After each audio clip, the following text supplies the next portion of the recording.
तो आज हम केमिस्ट्री की दुनिया में थोड़ा अंदर तक जाने वाले हैं और हमारा फोकस रहेगा धातु, अधातु और वो चीजें जिन्हें मिलाकर कुछ नया, कुछ बेहतर बनाया जाता है, यानी मिश्र धातु। हाँ बिल्कुल। हमारे पास जो सामग्री है वो प्रतियोगी परीक्षाओं की तैयारी वाली किताबों और कुछ सामान्य ज्ञान के नोट्स का एक दिलचस्प मिक्स है। तो हमारा मिशन साफ है, इन बुनियादी वैज्ञानिक आइडियाज को समझना, ये देखना कि वो कैसे मिलकर कुछ नया बनाते हैं और उनके कुछ ऐसे इस्तेमाल खोजना जो शायद हमें हैरान कर दें। चलिए शुरू करते हैं। तो सबसे बुनियादी सवाल से शुरू करते हैं। हम सब ने स्कूल में पढ़ा है धातु और अधातु। इन तैयारी वाली किताबों में भी ये एक बड़ा टॉपिक है। आखिर इनमें मोटा मोटा फर्क क्या है? बिल्कुल, ये केमिस्ट्री की नींव है।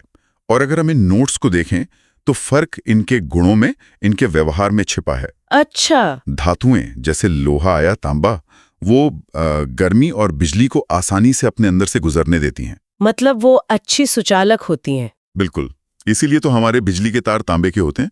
वैसे चांदी सबसे अच्छी सुचालक है, पर वो जाहिर है हाँ बहुत महंगी पड़ेगी, वरना तो घरों के तार भी चोरों से बचाने पड़ते हैं।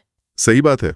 और इन नोट्स में एक शब्द बार बार आता है, आघातवर्धनीय, यानी मैलिएबल। हाँ, इसका क्या मतलब है? इसका सीधा सा मतलब है कि आप उन्हें पीट पीट कर बिना तोड़े उनकी शक्ल बदल सकते हैं। जैसे एक पतली चादर बना दी। अच्छा, जैसे सुनार सोने को पीटकर गहने बनाता है। बिल्कुल, सोना और चांदी इस मामले में सबसे आगे हैं। और ज्यादातर धातुएं ठोस होती हैं, लेकिन एक अपवाद है जो सबको पता होना चाहिए। पारा? मर्क्यूरी? हाँ, पारा, जो कमरे के तापमान पर भी तरल रहता है। ठीक है, तो अगर धातुएं बिजली की सुचालक और लचीली होती हैं, तो अधातुएं इसके ठीक उलट हुई, मतलब कुचालक और भंगुर। ज्यादातर तो यही सच है, पर केमिस्ट्री में हमेशा एक लेकिन होता है। और यहाँ वो लेकिन है ग्रेफाइट। ग्रेफाइट कार्बन का ही एक रूप है, मतलब एक अधातु, पर यह बिजली का बहुत अच्छा सुचालक है। अरे हाँ, पेंसिल की नोक में वही तो होता है। वही तो, ये दिखाता है कि चीजें हमेशा उतनी सीधी नहीं होती जितनी लगती हैं। मतलब सुचालक या कुचालक का लेबल हमेशा 100% सही नहीं होता। और इन नोट्स में एक और कमाल की जानकारी है। क्या? कि पारा अपने समूह में अकेला तरल धातु है और ब्रोमीन अपने समूह में अकेली तरल अधातु। हाँ, ये सामान्य ज्ञान के लिए एक बेहतरीन तथ्य है। ये दिखाता है कि प्रकृति के नियमों में भी कैसे अनोखे अपवाद होते हैं। बिल्कुल, और यहीं से कहानी और मजेदार हो जाती है। मतलब इंसान सिर्फ इन प्राकृतिक तत्वों से संतुष्ट नहीं हुआ। सही बात है। हमने सोचा क्या होगा अगर हम इन्हें मिला दें, और यहीं से जन्म हुआ मिश्र धातुओं का, यानी अलॉयस का। तो हम ऐसा करते ही क्यों हैं? मेरा मतलब है, तांबा अपने आप में उपयोगी है, लोहा भी है, फिर उन्हें मिलाने की जरूरत क्या पड़ गई? ये बहुत अच्छा सवाल है। देखिए, इन अध्ययन गाइडों में एक बात साफ तौर पर समझाई गई है। जब हम मिश्र धातु बनाते हैं तो हम तत्वों के रासायनिक गुण नहीं बदलते। तब हम अपनी जरूरत के हिसाब से कस्टम मेड पदार्थ बना रहे होते हैं। बिल्कुल। तो आज के शीर्षक में जो मिश्र धातुएं हैं उन पर आते हैं। पीतल और कांसा, दोनों में मुख्य रूप से तांबा ही है, जैसा कि इन स्रोतों में दिया है। हाँ, पीतल में है 70% तांबा और 30% जस्ता, और कांसे में 90% तांबा और 10% टिन। तो बस थोड़ा सा जस्ता या टिन मिलाने से उनके गुण इतने बदल जाते हैं कि एक से बर्तन बनते हैं और दूसरे से मूर्तियां जो हजारों साल तक टिकी रहती हैं। आपने बिल्कुल सही पकड़ा। यही तो मिश्र धातुओं का जादू है। और आपका मूर्तियों वाला उदाहरण हमें सीधे इतिहास के एक बहुत बड़े दौर में ले जाता है, कांस्य युग, ब्रॉन्ज एज। हाँ, इन नोट्स में हड़प्पा जैसी कांस्य युग की सभ्यताओं का जिक्र है। ये कोई इत्तेफाक नहीं है। कांसा बनाना उस जमाने की एक बहुत बड़ी तकनीकी छलांग थी। मोहनजोदड़ो से मिली डांसिंग गर्ल की मूर्ति इसका सबसे बड़ा सबूत है। शोध कहते हैं कि इसे लॉस्ट वैक्स तकनीक से बनाया गया था। जरा सोचिए उस कारीगर के बारे में, आज से लगभग 4,500 साल पहले। उसके पास कोई आधुनिक भट्ठी या तापमान मापने का यंत्र नहीं है। वो पिघले हुए उबलते हुए कांसे के साथ काम कर रहा है, ये जानते हुए कि एक छोटी सी गलती और हफ्तों की मेहनत बर्बाद। ये तो सिर्फ धातु का काम नहीं था, ये तो कला और विज्ञान का संगम था। बिल्कुल, उस एक छोटी सी मूर्ति ने साबित कर दिया कि वो सिर्फ धातु मिलाना नहीं बल्कि भविष्य गढ़ना जानते थे। वाह, ये नजरिया तो सब कुछ बदल देता है। और ये सिर्फ कांसे तक ही सीमित नहीं है। इन नोट्स में मिश्र धातुओं की एक पूरी लिस्ट है और कुछ के नाम तो बड़े धोखेबाज हैं। जैसे जर्मन सिल्वर, नाम सुनकर तो कोई भी सोचेगा कि इसमें चांदी हो गई। हाँ, लेकिन इसमें एक बूंद भी चांदी नहीं होती। ये तांबे, जस्ते और निकल का मिश्रण है। बस इसका रंग चांदी जैसा होता है। मतलब नाम सिर्फ मार्केटिंग के लिए है। बिल्कुल। ऐसा ही एक और उदाहरण है रोल्ड गोल्ड। सुनने में लगता है असली सोना है, पर इन किताबों के हिसाब से ये तांबे और एल्यूमिनियम का मिश्रण है। हाँ, सस्ते गहने बनाने के लिए सोने की नकल। लेकिन फिर कुछ नाम ऐसे भी हैं जो बिल्कुल सीधे और सच्चे हैं। जैसे गन मेटल। जैसा नाम वैसा काम। अच्छा, इसमें क्या क्या होता है? इसमें तांबा, टिन, जस्ता और सीसा होता है। ये संयोजन इसे न केवल मजबूत बनाता है, बल्कि भाप और दबाव को भी झेलने में सक्षम बनाता है। इसीलिए इसका इस्तेमाल सिर्फ बंदूकें बनाने में नहीं, बल्कि मशीनों के गियर और बेरिंग बनाने में भी होता था। मतलब इसे ताकत और सहनशक्ति के लिए ही बनाया गया था। सही पकड़ा। और फिर आता है स्टेनलेस स्टील, जो शायद हमारे रोजमर्रा के जीवन में सबसे जरूरी मिश्र धातुओं में से एक है। इसमें लोहा, क्रोमियम, निकल और कार्बन होता है।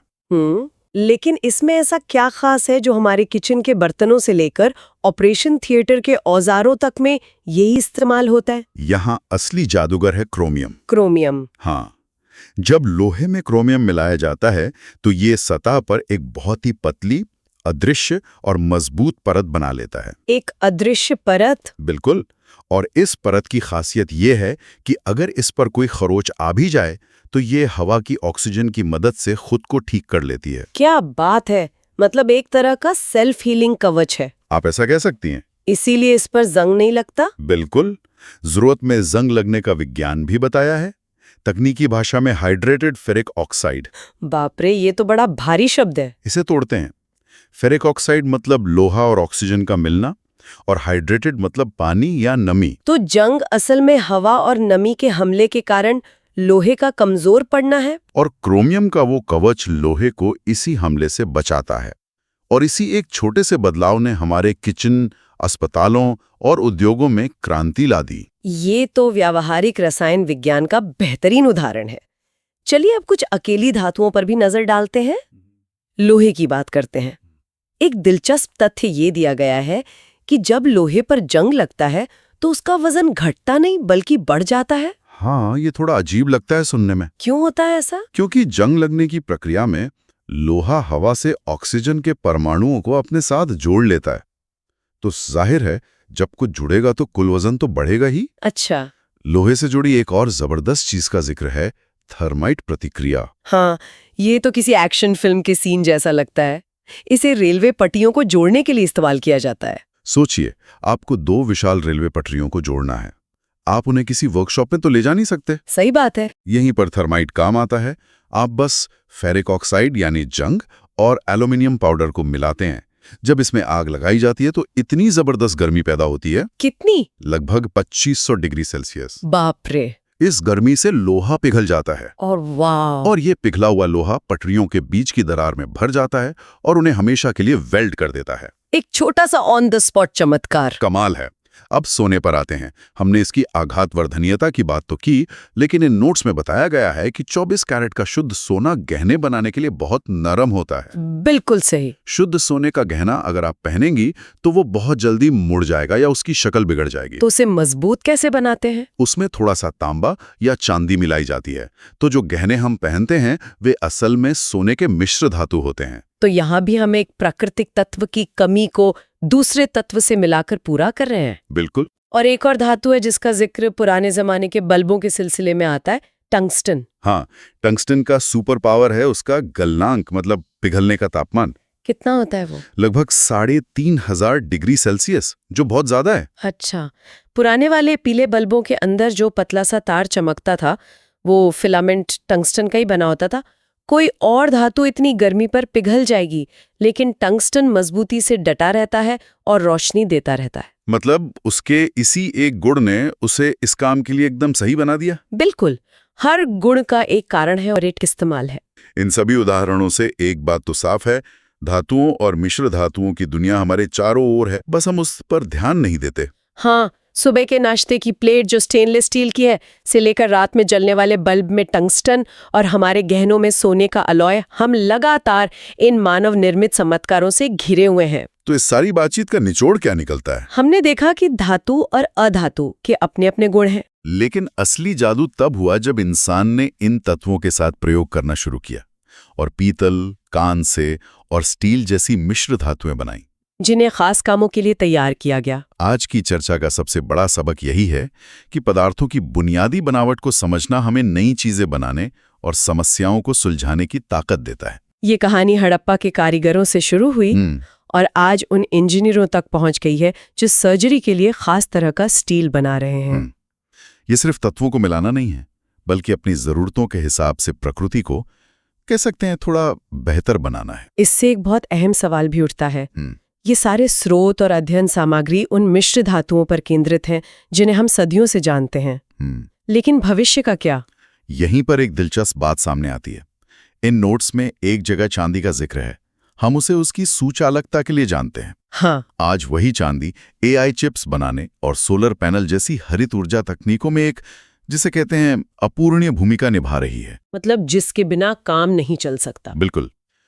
अब ये सिर्फ एक कीमती धातु नहीं रही, बल्कि एक महत्वपूर्ण खनिज बन गई है जिसकी जरूरत भविष्य की तकनीक को है। तो सोचने वाली बात यह है कि जैसे जैसे हम AI और ग्रीन एनर्जी के नए युग में कदम रख रहे हैं, हमारी केमिस्ट्री की किताबों से कौन सी अन्य साधारण धातुएं अचानक 21वीं सदी के सबसे जरूरी संसाधन बन सकती हैं? और उन नई मांगों को पूरा करने के लिए हमें किन नई अनसुनी मिश्र धातुओं का आविष्कार करना होगा जो आज शायद किसी लैब में बस एक विचार के रूप में मौजूद हैं।